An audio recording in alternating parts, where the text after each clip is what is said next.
이제 김프로님의 시간이죠. 미스터 마켓 또 한번 가보겠습니다. 자, 오늘은 오랜만에 인도 얘기를 좀 합니다. 인도요? 네, 돈 몰리는 인도, 중국 넘어서 세계의 공장 기대감, 뭐 특별하지도 않습니다. 뭐 다 알려진 얘기기도 하고 그런데 제가 이 뉴스를 픽한 거는 정확히 이제 지난달 기준으로 보면 네. 인도의 리더죠, 모디 총리가 집권 10년 차가 됐어요. 10년이 됐어요. 2014년 5월에 최초로 총리가 됐는데 10년 이제 인도를 이제 이끌어왔죠. 근데 이제 10년이라는 그 기간이 길면 길고 짧으면 짧은데 10년이라는 그 기간 동안에 인도는 매우 크게 바뀌었습니다. 적어도 경제적으로만 놓고 보면 지난 10년간의 인도 경제 성장률을 한번 볼까요? 인도 경제 성장률이 2014년도부터 7%, 8%, 6% 와. 혹은 뭐 2019년도나 2020년은 뭐 사실 전 세계가 다 코로나로 굉장히 큰 몸살. 저때 제 기억이 나는 게 인도 전역에 2020년 몇 월 달인가 자동차 한 대도 안 팔렸습니다. 뭐 그런 4월 달인가요? 네. 그래서 어떻게 그런 일이 있냐? 인구가 14억인데 자동차 한 대도 안 팔리냐? 근데 그것 자체가 저런 정도의 경제적인 쇼크를 줬다는 거죠. 마이너스 5.8%.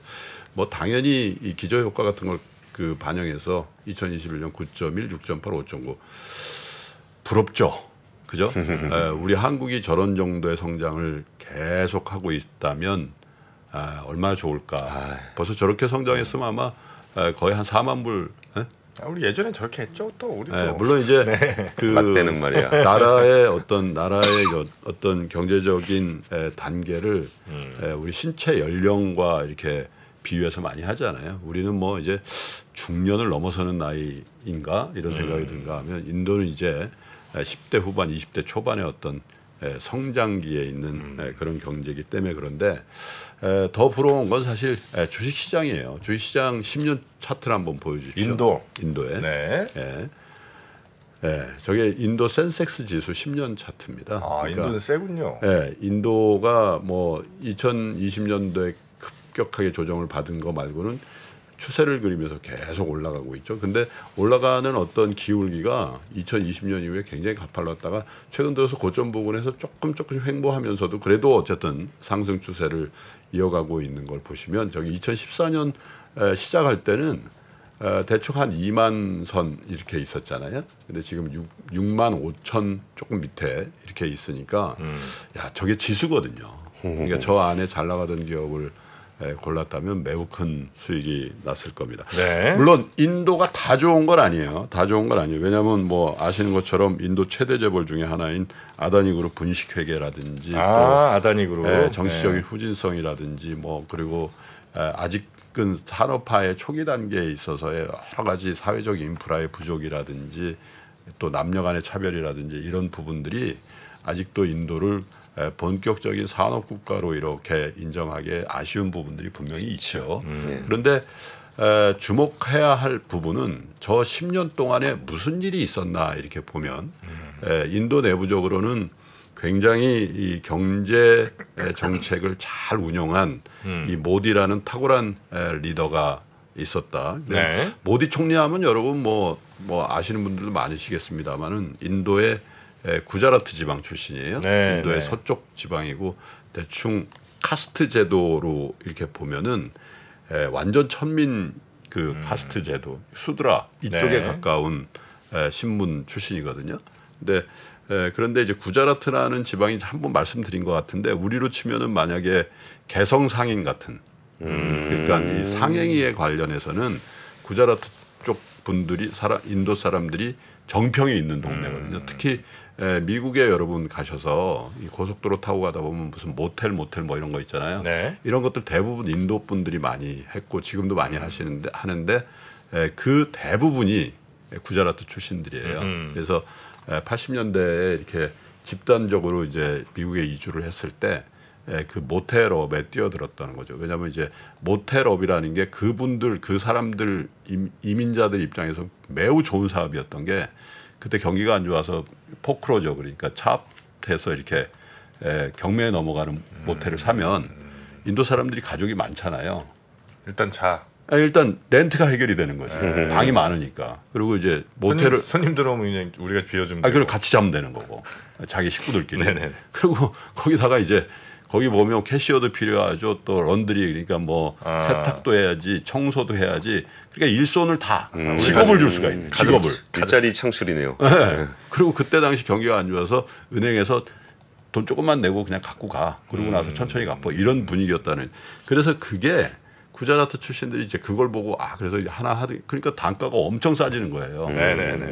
가족이 다 저임금 노동을 하니까 숙식 해결되고 그러니까 백인이 하는 그 모텔은 100불을 받으면 여기는 50불을 받아버린 거예요. 슈퍼 A. 네, 그냥 싹쓸이 해버린 거죠. 그러고 나서 이제 친척들 불러서 그것도 인수해. 그런 식으로 해서 인도 사람들이 특히 구자라트 사람들이 저 미국의 모텔 산업을 그냥 거의 싹쓸이 하다시피 한 거거든요. 그래서 미국 모텔 가면 이상하게 인도 향 냄새가 많이 나요. 그런 경우 많지. 네, 침대. 네. 향 냄새가 색깔 같은 것도 약간 그분들 취향이에요. 근데 제가 왜 굳이 이 모텔 산업을 말씀드리냐면 그게 이제 바로 인도 구자라트 출신들이 하는 투자의 행위하고 비슷하다는 거죠. 뭐냐면 그 모텔 인수해서 잃을 거 없는 거예요, 별로. 어차피 먹고 자고 했고 안전마진 확보. 그 대신 상방은 확실히 얼어버리는 거죠.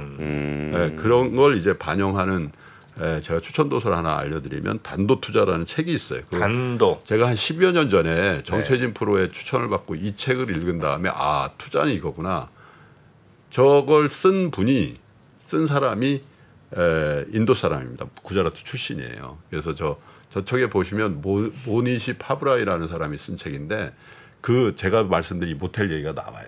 단도가 짧은 칼이 아니군요. 그게 아니고 일본 인도 말이에요. 인도 말인데 어쨌든 저 책을 한번 좀 아마 저희가 만든 책도 아니고 절판이 됐는지도 몰라요. 절판됐었던 것 같은데 저거. 네, 근데 아마 다시 그때 이후에 다시 출판하시고 그러는 것 같아요.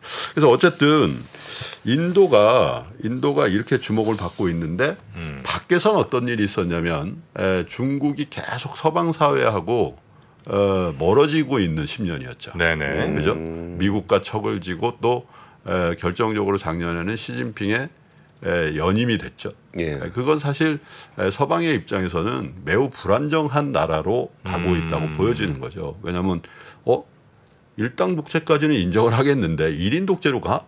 이거는 인정 못하는 이제 1인 독재로 가는 그 종말은 사실 정도의 차이가 있을 뿐 1인 독재 국가가 계속해서 번성했던 경우는 없단 말이에요. 네네. 근데 시진핑이 그 길로 간 거죠. 그래서 서방의 입장, 특히 자유민주주의 시장 경제를 채택하고 있는 나라의 입장에서는 중국이 정말 우리의 파트너가 될 수 있는가에 대한 근본적인 회의를 갖게 하는 10년이었다는 거죠. 시진핑 연간이었으니까. 그리고 이제 마이웨이를 하면서 뭐 중국몽 이런 그래서 인도가 그 사이 서방과 중국 사이에 틈입자로서 들어갈 수 있는 여지가 굉장히 크게 열렸죠. 그렇죠. 그게 이제 지금 인도의 경제 성장을 이끌었다고 할 수 있는데 왜냐하면 실제로 많은 그 기업들이 탈중국 진입 인도를 하고 있다라는 거잖아요. 예를 들면 코트라의 자료를 보면 2년간 글로벌 기업의 63% 이상이 중국 내 생산 기지 40% 이상을 인도와 베트남으로 옮겼다라는 거예요. 네. 삼성전자 다 아시잖아요. 중국 공장 일찍 철수하고 인도 수도 뉴델리 인근 노이다 지역에 세계 최대 규모 스마트폰 공장 이미 운영 중이죠. 그죠? 애플은 2025년까지 인도 생산 비중을 지금 현재 5%에서 25%까지 확대한다 발표했잖아요. 거기다가 애플 생산하는 폭스콘 같은 경우도 2년 내 인도 아이폰 공장 인력을 현재 17,000명에서 7만 명으로 늘린다는 거죠. 일본 자동차 업체 닛산과 프랑스 르노는 전기차 등 신차 공동 개발을 위해서 인도 공장에 약 7,500억 투자 최근에 발표를 했지 않습니까? 네. 그래서 이런 거에다가 그런 어떤 중국과의 관계 속에서 또 하나 돋보이는 게 뭐냐면 인구입니다. 인구. 뭐 아시는 것처럼 인도가 이제 중국을 인구적인 측면에서 추월을 하는 첫 해가 되거든요. 그것도 차트를 한번 보여주세요. 90년도에 인도가 약 8억 6,100만이었고 중국이 11억 4,400만이었어요. 네, 그런데 2023년에 역전이 돼서 인도가 14억 2,900만 명, 그 다음에 중국이 14억 2,600만 명으로 처음으로 역전이 됐고, 유엔의 인구 전망 보고서에 따르면 2050년에 가면 중국은 오히려 줄어서 13억 1,300만 명이 되고, 그 다음에 인도는 16억 7천만 명이 된다.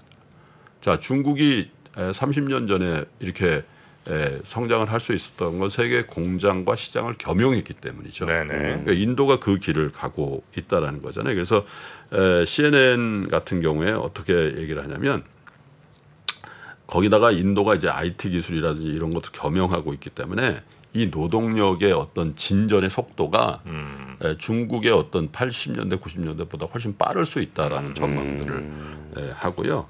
그래서 IMF 같은 데서도 인도의 어떤 연평균 성장률을 감안해서 보면요, 한 6.8% 보거든요. 2027년도까지. 그렇게 되면 결국 27년에는 독일과 일본을 제치고 중국에 의해서 국내 총생산 기준으로 세계 3위가 된다라는 거예요. 그러니까 성장은 확실히 보인다, 그런 거죠. 그래서 물론 이제 투자의 실전은 조금 다를 수가 있어요. 아까 제가 10년 차트 보였는데 장기 추세선상으로 오르고 있기 때문에 지금이 굉장히 고점 부근일 수도 있어요. 그렇지만 어쨌든 인도의 어떤 그 성장을 이끌었던 모디 총리의 어떤 그 경제 정책이라는 이런 것들이 다 세계적으로 인정. 지금 현재 자유시장 경제를 취하고 있는 나라 중에 리더 중에 가장 높은 지지율을 받습니다. 70% 지지율. 지금도 그렇게 지금도 2023년 총리. 아니 근데 성장률이 저렇게 높은데 지지를 안 해줄 이유가 없죠. 그 전에 별로 안 좋았거든. 그 전에 총리들이 단명하면서 굉장히 안 좋았었어요. 그래서 인도에 관련된 여러 가지 투자들 상품들도 나와 있는데 다만 좀 이제 조심조심 하셔야 될 부분은 있을 거예요. 그러나 인도의 성장은 거의 물론 이제 정치적인 상황이라든지 이런 부분들의 변동 가능성이 있기 때문에 안심할 수는 없습니다만 규모의 경제를 이루는 산업 국가로서의 인도를 우리가 좀 인식하고 거기에 대응할 필요가 있고 우리 기업들 중에도 인도에 적극적으로 진출해서 부가가치를 노리는 그런 기업에 대한 투자도 한번 고려해 볼 때가 아닌가 그런 생각이 들어요. 그 모디 총리의 인기가 뭐 70, 80%까지 지금 지지율이 나오는데 얼마 전에 그 인도에서 총선이 한번 있었습니다. 그러니까 전국 총선은 아니고 뭐 무슨 주에 이제 의회 의원들 뽑는 선거가 있었는데 거기서 모디 총리가 엄청 막 돌아다니면서 연설하고 막 이랬거든요. 참패했어요. 참패했어? 참패. 왜? 그 지역이 좀 특이한 데 아니에요? 그 지역이 근데 그럼에도 불구하고 모디에 대한 지지율은 높은데 지역 의회 의원 뽑는 거랑 이제 모디에 대한 지지는 좀 달랐다는 거죠. 뭐 그런 지역적 특성도 우리가 인도 투자하실 때는 반드시 그 지역의 특성을 이해하지 못하면 안 됩니다. 그래서 우리가 강성현 교수를 다시 모셨잖아요. 그렇습니다. 인도하면 강성현. 남아시아 인사이드. 강성현이에요. 내일부터 시작합니다. 시즌 2. 강성용의 남아시아 인사이드 시즌 2를 내일 아침 8시부터. 네네. 인도는 북쪽하고 남쪽이 완전 다르거든요. 남북이 완전 다릅니다. 그 인도는 그렇게 이해하셔야 돼요. 시즌 2는 제가 좀 사회 좀 볼까요? 그러시면 더 좋고요. 강성현 교수님 헤어와 수염이 완전 다르잖아요. 심지어 저 스타일까지도 인도에 맞춘 분입니다. 저분은. 평생을 인도. 인도 한번 모시고 가려고 해요. 다만 인도는 조금 조심하셔야 될 거는 아직 사회 신뢰 지수가 너무 낮아요. 전 세계에서 거의 뭐 최하위권입니다. 그래서 뭔가 이렇게 뭐 이게 법적, 제도적 이런 그냥 믿음을 갖고 하기에는 조금 위험 리스크는 좀 있다. 또 한 가지는 또 저 미국의 빅테크 기업들의 최고위원 대부분 인도야. 그죠. 그렇죠. 구글도 그렇고 뭐. 인도 출신 인도 출신 엄청 많죠. 스탠퍼드 공대 출신들. 19단 곱하기 하니까.